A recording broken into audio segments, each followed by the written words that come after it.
Okay, well, hello all. I hope I can live up to the two very good talks that set off this evening.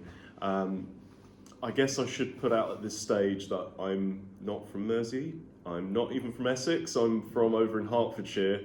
But if you'll give me 20 minutes or so, then you can chase me out with pitchforks. I've got a bit of an interesting job, really. In that I work in archaeology as an experimental archaeologist. I make replicas of the things that people made, from stone axes to much bigger structures, work out how they were used and how they were destroyed, as it wasn't always accidentally. And in my line of work, I work with so many different types of heritage organisations, from museums to TV companies to you name it, and I occasionally get to enjoy nice cosy evenings with the likes of you guys. This is me trying to offset the being from Hertfordshire, trying to get in the good way.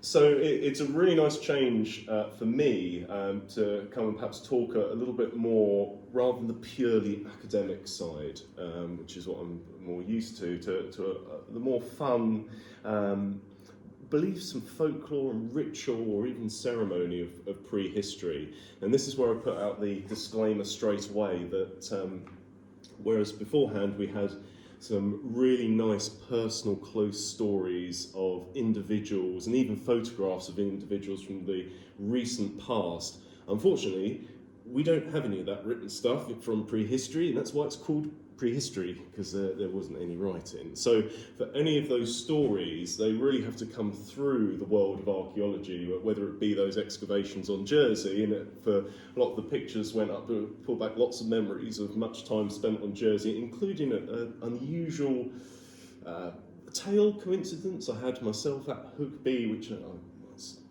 give you at the end. But into the world of rock and metal, which that is a different talk anyway. Rock and metal. So for my world, it's a whole variety of different materials, well beyond stone and metal. Of course, there's all the wooden bits. We have some nice prehistoric wooden bits over there, in the case made with metal tools. And for me, as I'm working with that material, which I conveniently have over here, I have the pleasure of and good fortune of being able to work with this material and build up either my own understanding or ritual or ceremony of it as I go through making the object, but with some sense to try and get to grips with the people that made and used these things, both again from that academic side, the craftsperson side, and inside the world of the Neolithic person. I guess this is a good place to start, really. The first bit of audience interaction of the evening. This perhaps starts that understanding, or bring us a little bit close to stone tools. But I won't need any volunteers for butchery. It will just be a question. And this is where I put it out to you. How long do you think it would take me to make something like this from a raw block of stone? Have a guess. 3 days? 6 months, 3 days? 7 hours. 7 hours? Okay. 2 hours. 2 hours. 10 hours. 10 hours? 2 weeks. 2 weeks. Okay, so a bit of a variety. For the guesses that were over several days, you've perhaps demonstrated why prehistory was so long, especially the Stone Age being so long. Because this is a replica of a Paleolithic hand axe. It comes from the lower part of the Paleolithic, and just the lower part of the Paleolithic is longer than the rest of human time, the whole timeline, by about 100, maybe even 1,000 times. Within this time period, each subgroup is about 100,000 years long. So you put everything after it, and you could squash it all in, and it's still nowhere near as long as this time period. To make it from scratch, 10 minutes. But that's a good demonstration of the disconnect we have with perhaps one of the most important kinds of technology that we as humans relied on. And I tend to be quite careful about talking about our ancestors, and there's a reason why. I'll go on to that perhaps a little bit later. So there's a little bit about stone. Now I've got some unusual stones that perhaps a little more recognisable that I might look at a little bit later. But for metal, both stone and metal were types, and this is where I realise I'm moving out of the camera shot. So It's okay. What I'm going to do is put it here now. If So I then there's stand things. here, right in the Perfect. middle, Seamless. I'll just swim. Working between stone and metal, as I said, all the wood in between, I started as a Flintknapper, the process of making stone tools, when I was about 10 years old. I saw someone doing it on TV, and if you've ever, I'm sure you've all watched TV, but if you've ever been part of the making of TV, you'll know that what's actually filmed is very much compressed. Things that appear to be done in a matter of moments might have been a day or maybe several days worth of filming. So I saw someone do some flint-knapping as a 10-year-old. I thought, yeah, I can do that. That's easy. Just go out to the garden, North Hertfordshire's flint everywhere. Nothing. That wasn't the case. It wasn't the case. It didn't work out quite so well, but I was always keen to get into the magic of metal.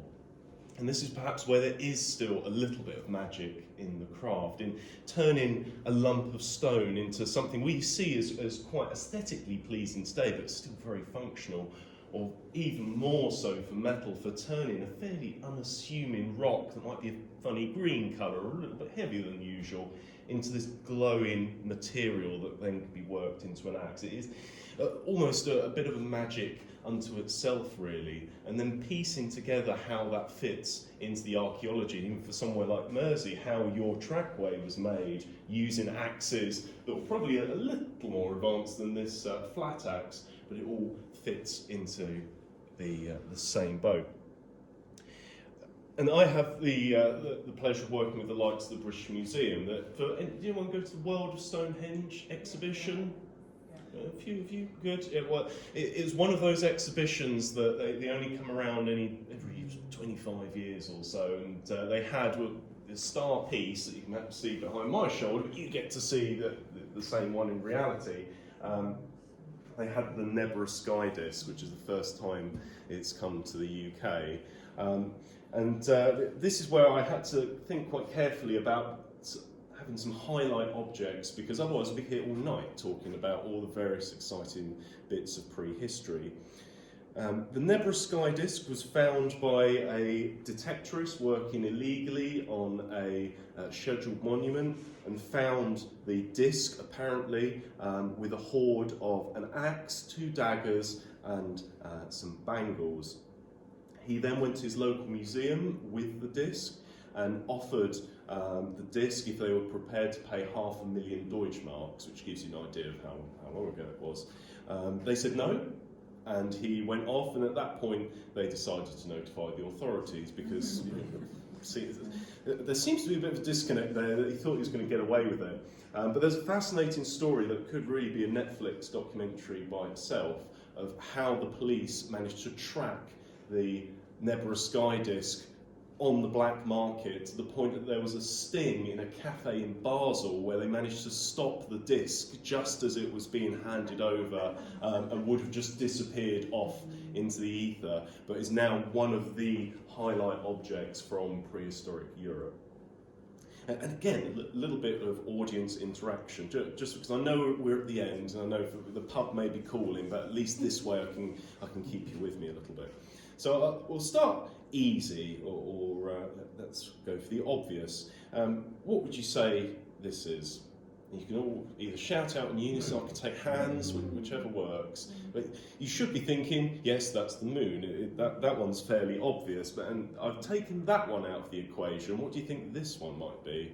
The sun. It could be the sun, it could be a full moon, but probably the sun. And I say probably on the basis that it would be Cornish gold on backing, and the small dots, small gold dots. Probably stars, possible constellations here. Now this is where it does start to get a little bit trickier.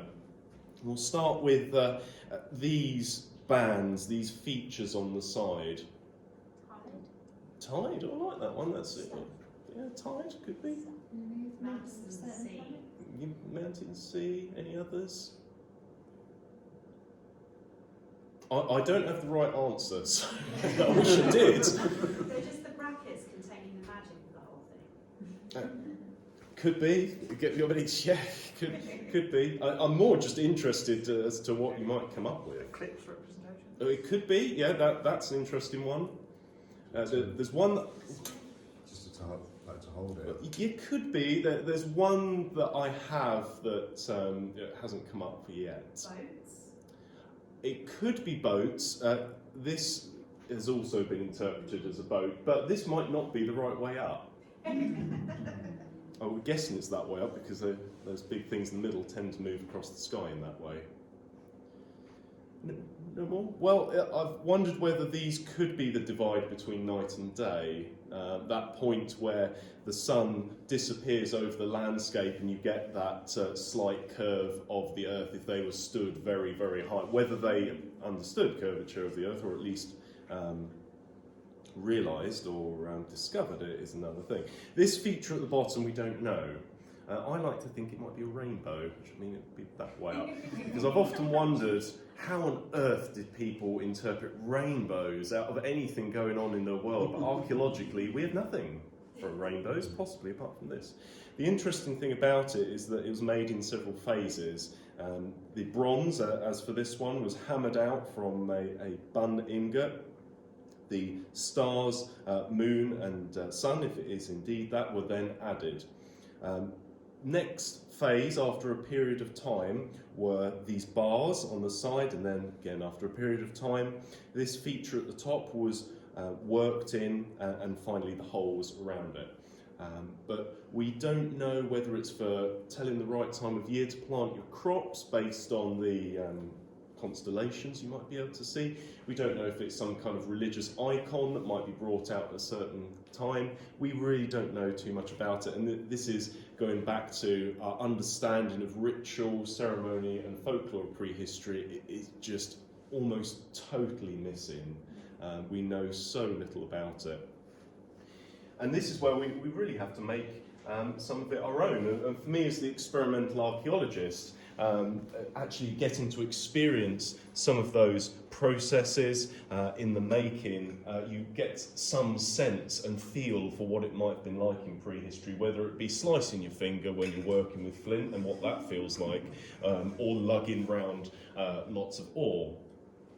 But perhaps a really good immersive part of prehistory, it is quite literally becoming a part of it. And for anyone that went round the exhibition, you might remember this case that was reasonably close to the start. These were the organic parts of various animals that was found in a burial in Germany near the town of Bad Nuremberg, dated to the late Mesolithic. So this is the time when hunter-gatherers were really starting to be pushed out by Neolithic agriculturalists who were coming across from the east. But in various places in Europe, including Denmark, the hunter-gatherers would cling on whilst farming had moved all the way around them. It was never going to be that simple sweep across. You've always got those traditionalists that didn't like change, and we don't change. The burial is unusual. It's that of a young female who's buried with a child, with all of, many more in fact, from what you saw in the British Museum, was only a small part of the assemblage for what has been interpreted as possibly a headdress, which I wish I could have brought this evening, but it's actually elsewhere for another project, but you get to see the picture. It is probably one of the best, if that is indeed what it is, examples of a composite headdress from all of the European Stone Age. As a replica, you get to wear it and actually feel what it's like on your head, hear it with the teeth moving around, and experience what you would think looking into the person wearing it. The difficulty of being able to see, you probably couldn't hunt with it, but actually you can see out from it very, very easily.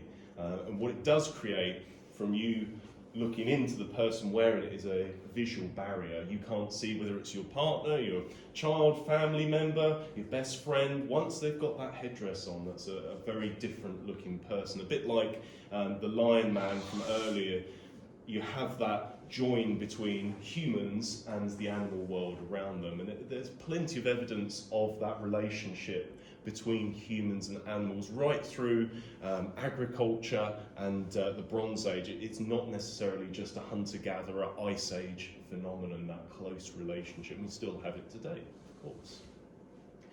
The Bad Nuremberg shaman is a fantastic character because, as well as having this stunning headdress that she was buried with, there were some very unusual characteristics about her that would have had a massive impact on her life. It's quite clear that in her teeth, that she'd been using her teeth either to grind something quite hard or certainly quite a lot of material for a long time, whether that's in the preparation of medicine, we don't know, but certainly ground to the point that she exposed the dental pulp, which once you're at that point, any infection, if it can't be dealt with, you're a goner. Was probably a very, very painful way to go. And using tools, or teeth as tools in prehistory for holding something, or you're cutting it or scraping it, is very, very common in prehistory when teeth are found.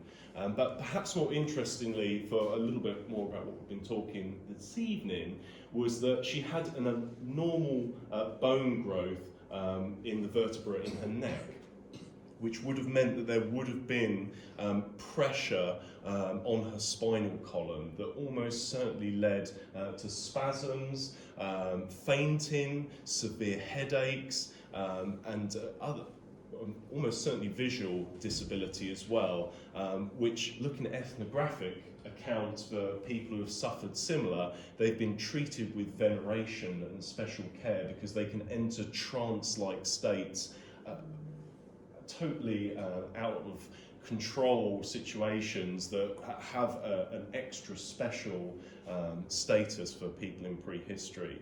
And certainly based on not just the grave goods that you can see here, but the many others for a polished stone axe, and even a ibis leg bone that had arrow points and barbs that have been shoved in them. The classic sort of male thing to have an axe and your archery set, and not for this young lady. She really was a very, very special person, and in fact she was buried all by herself in a space that had been marked out, and there was no activity around it for a very, very long time later.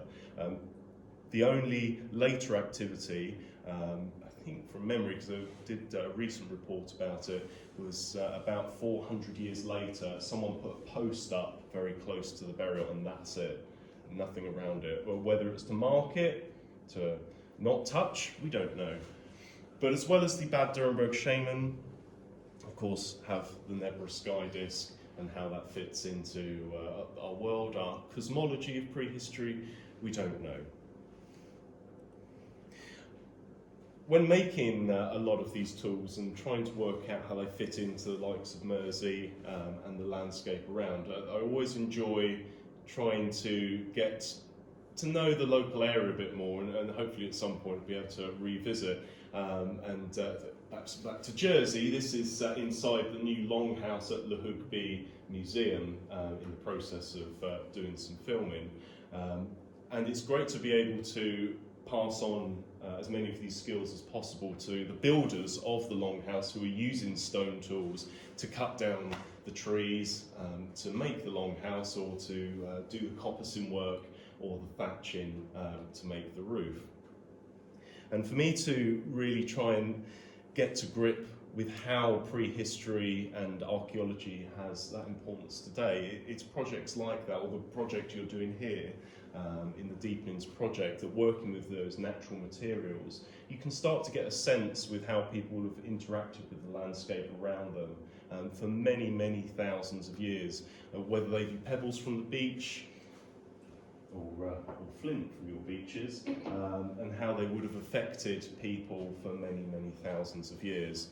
I guess for a couple of interesting, same object I guess, for more material from the World of Stonehenge exhibition, you might have seen the carved stone balls or petrospheres, or you may well have seen pictures or examples of these in books or even on TV. I send them round, and this is where, again, in some audience interaction, I expect you to be thinking of something really useful that these could be for.